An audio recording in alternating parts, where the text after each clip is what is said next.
The court of Emperor Matthias was a place where shadows learned to whisper.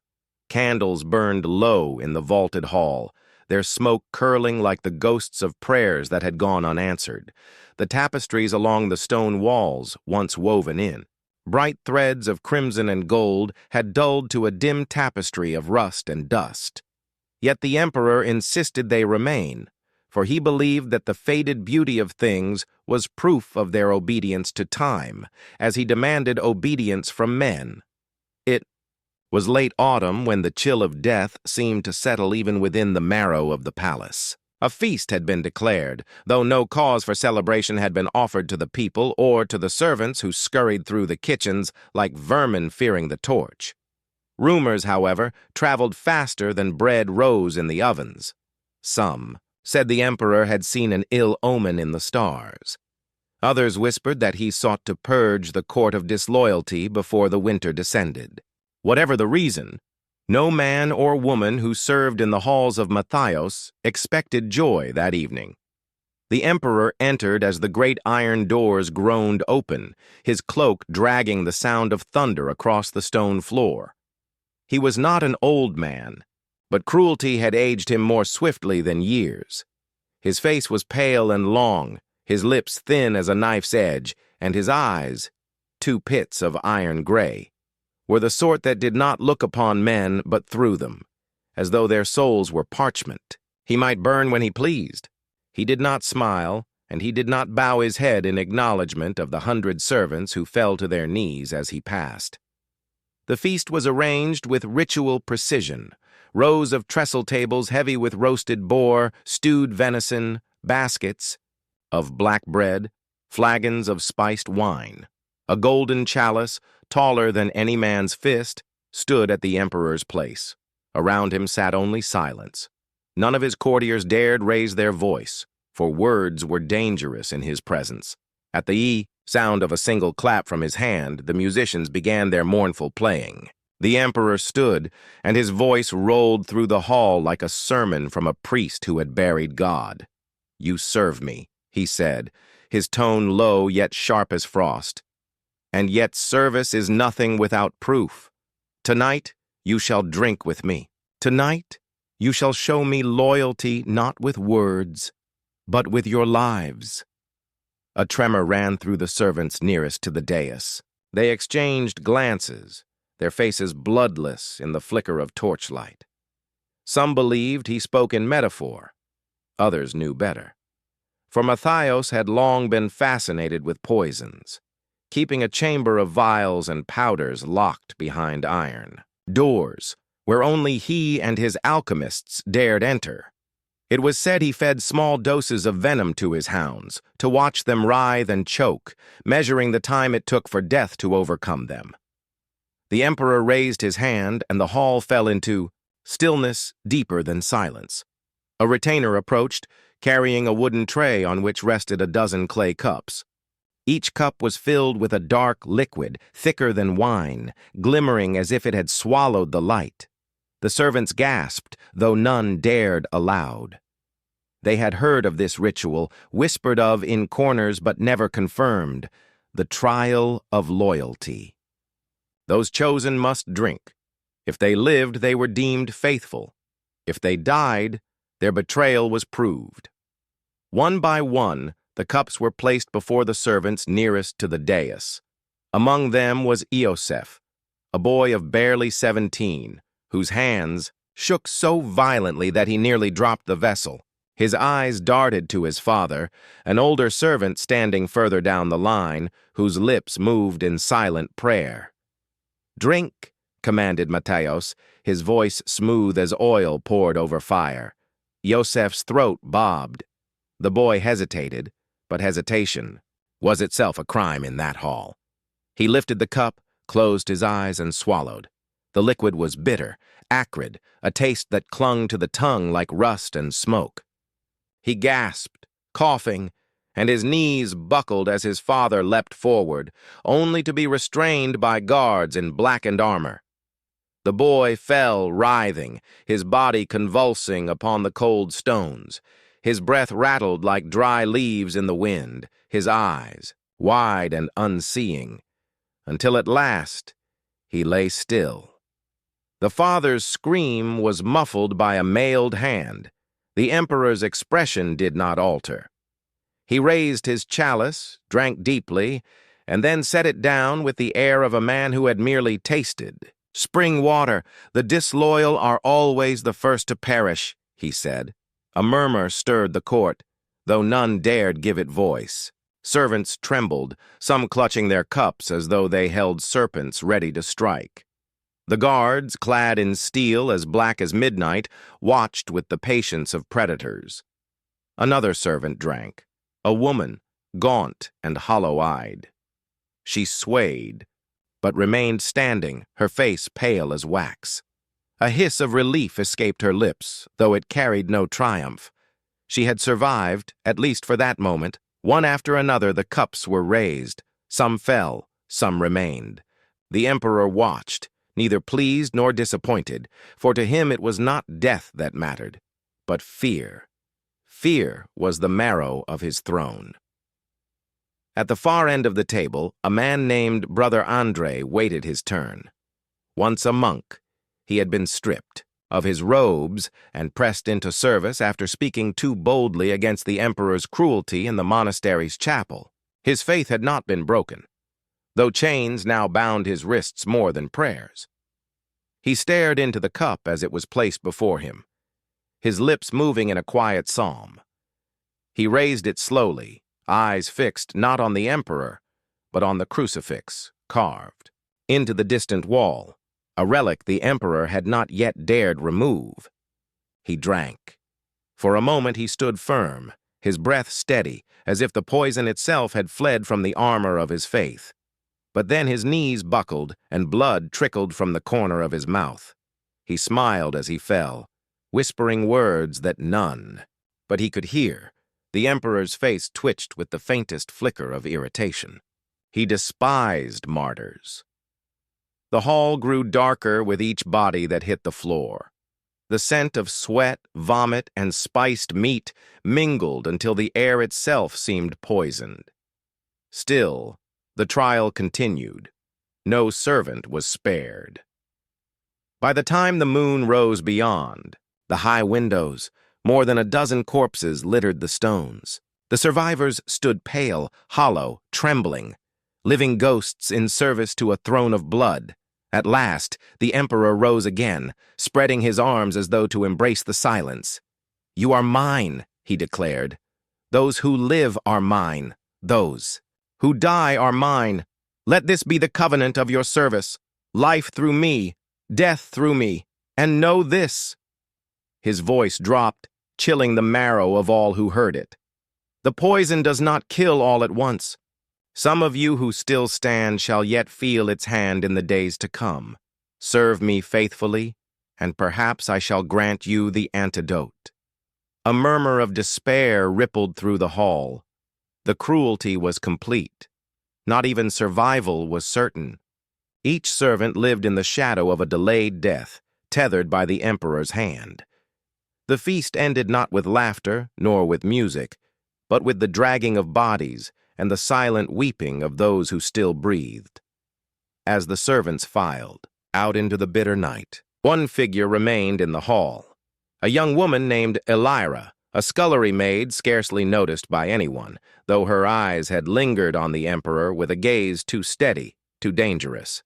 She had drunk, and she yet lived. Her lips pressed together. In silence, but in her heart, a fire began to kindle. The emperor, turning toward his throne, did not see the spark he had left unguarded. The bell tolled midnight. Somewhere in the darkness of the city, a dog howled. And the next morning, when the first servant collapsed dead in the kitchens, though he had seemed well the night before, whispers began to stir of curses, of rebellion, and of vengeance yet to come. Dawn broke over the city of Varicon as though the sun itself were reluctant to rise. Its light, pale and ashen, struggled through the clouds that hung low like a shroud over the palace. The cobbled streets below were silent, the markets unopened. The air filled only with the distant toll of the cathedral bell, each strike echoing like a death knell for the souls who had not survived the emperor's feast. Within the kitchens, the fire smoldered weakly in the hearth. The servants worked, in silence, their hands trembling as they kneaded bread or sharpened knives. None spoke of the trial of the previous night, yet every eye was hollow, every breath shallow, as though the air itself carried the bitter tang of poison. It was then that the first cry split the silence. A man collapsed against the chopping block, his skin blanched, his lips foaming with a pale froth. His fellow servants rushed to him, but his body seized, convulsed, and then stilled. The room filled with the scent of urine and bile, and a hush spread over them all. The emperor's words had been true. The poison did not claim all at once. One servant whispered a prayer, another covered the body with a rag, but none dared linger. Fear moved them more swiftly than grief. And still, beneath the fear, another current flowed, something unspoken, fragile yet dangerous. It was the first seed of hatred that germinates only when despair becomes unbearable. Elira, the young scullery maid, stood by the hearth with her hands blackened from soot. Her gaze did not waver as she looked upon the corpse, her lips pressed together, and she remembered the emperor's cold eyes, the way he had lifted his chalice while Iosef writhed upon the floor. In that memory, something within her hardened. She whispered no prayer. She shed no tear. She only watched. That night, the emperor summoned his council to the Hall of Ashes. It was an ancient chamber beneath the palace, its walls blackened by the fires of an old rebellion crushed generations ago. The floor bore the faint marks of chains, the echoes of screams long extinguished. Here Matthias preferred to meet his most trusted advisors, for the walls seemed to swallow all sound. The council gathered. Lord Vaynar, thin as a dagger and twice as sharp, his words always precise and dangerous. Lady Seraphine, once a noble, beauty, now pale as alabaster, her loyalty bound by debts and the emperor's threats. And the alchemist, a hunchbacked man named Caldron, whose eyes glittered with the unnatural hunger of one who had tasted too much knowledge. "My lord," said Vaynar, bowing low, "the servants tremble as you desired, but whispers move faster than fear. Already the city speaks of last night. They say demons walk our halls. They say God himself has cursed our crown." The emperor sat upon a chair of carved ebony, his fingers resting upon the heads of two sculpted lions. His lips curved, though, not into a smile. "Let them speak," he said. "Words are wind, fear is stone. Which breaks the body?"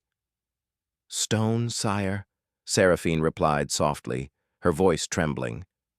"Then let the words fly," Matthias said. "So long as their bones remain mine." Caldron shuffled forward, his hands stained with ash and strange powders. "The poisons work as commanded, Majesty. But there is danger. Too much use, and the people will learn. They will not call it loyalty. They will call it slaughter. And slaughter stirs rebellion." The emperor's eyes flicked toward him, sharp and cold. "Do you fear rebellion, Caldron?" "I fear nothing but ignorance, sire," the alchemist said, bowing low. "But even poison loses its terror if used too often. Better to lace it with uncertainty. Let them never know whether their cup holds life or death. That is how fear becomes eternal." Matthias considered, his jaw tightening. "So be it. Prepare the drafts. A new trial shall come, and soon. Let them choke upon their own dread." When the council was dismissed, the emperor lingered alone in the Hall of Ashes. His gaze drifted to the blackened walls, to the faint outline of a crucifix once carved there, but scorched by fire. He remembered his father's voice, stern and pitiless, declaring that mercy was weakness, that only by binding men with terror could an empire endure.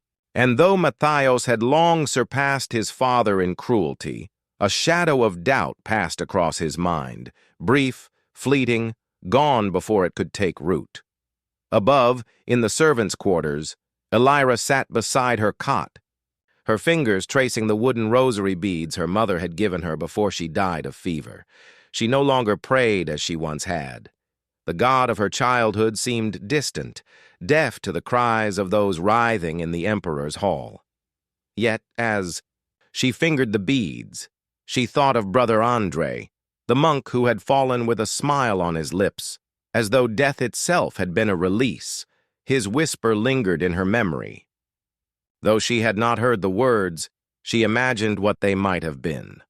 That no tyrant holds dominion forever. That the breath of the oppressed can one day rise like a storm. Outside, the wind rattled the shutters, carrying with it the sounds of the city. Vendors shouting, wheels upon stone, children's laughter, all seemed distant, muffled, as though a pall hung over the land. For beyond the palace walls, fear spread like rot. Merchants spoke in hushed tones of disappearances, of men dragged into the night and never seen again. Priests warned of divine punishment, while soldiers muttered that their oaths chained them not to honor, but to a monster's whim. And then came the second death. A woman, robust and strong, who had survived the poison's first sting, collapsed, suddenly while carrying water to the stables. Her body twisted, her screams piercing the courtyard before she fell silent, her limbs stiff and her eyes glazed. By nightfall, 2 more had joined her in death. The servants grew restless. They whispered in corners, their eyes darting like hunted prey. Some spoke of flight, of abandoning the palace before the venom claimed them. Others spoke of vengeance, though such words were wrapped in layers of fear, for spies lurked in every shadow. It was in the kitchens, where the flames burned low and the air reeked of grease, that Elira found herself surrounded by hushed voices. A handful of servants, gaunt and desperate, looked to her as she entered. One, an older woman named Magda, whose face was furrowed, like old parchment, seized her hand. "You lived," Magda whispered. "The poison touched you and still you live. God has marked you." Elira shook her head. "I am no saint." "No saint," another servant muttered, "but perhaps something greater. Perhaps chosen. Perhaps spared for a purpose." Elira's eyes darkened. "If I was spared, it was not by God. It was to see the cruelty of men, to see it, and to remember." The room fell silent. Even the crackle of the fire seemed to hold its breath. For in Elira's words, something dangerous had been spoken aloud. Not faith, not hope, but defiance. Before any could answer, the sound of armored boots echoed down the corridor. The servants scattered, returning to their tasks, their faces masks of obedience once more. The guards entered, their eyes scanning, their hands upon the hilts of their blades. "Elira," one barked. "The Emperor summons you." Her heart clenched, but she did not falter. She wiped her hands upon her apron, set down the iron pot she had been tending, and followed. Each step echoed like the toll of a bell, leading her closer to the throne of the man who had turned life itself into a chalice of death. The guards brought her into the throne room, where the emperor sat cloaked in shadow, the golden chalice glinting beside him. He studied her as a falcon studies a trembling bird. "You drank," Matthias said, his voice low. "And yet you live." Elira bowed her head, though not too deeply. "I live, Majesty." "Do you fear me?" he asked. Her lips parted, and for the briefest of moments, truth threatened to break free. She swallowed it, though her eyes betrayed something she could not wholly hide. "I serve," she answered softly. The emperor leaned forward, his gaze piercing her like a blade. "Perhaps," he murmured. Or perhaps you are something else entirely. His hand rested upon the chalice. The faintest smile touched his lips, and then, with a flick of his fingers, he gestured for the guards to take her away, not to her quarters but to the Hall of Ashes. The air grew heavy, charged with the weight of something yet unspoken, for Illyra, the spark in her chest, had begun to burn hotter, and the Emperor, though he did not know it, had just fed the fire.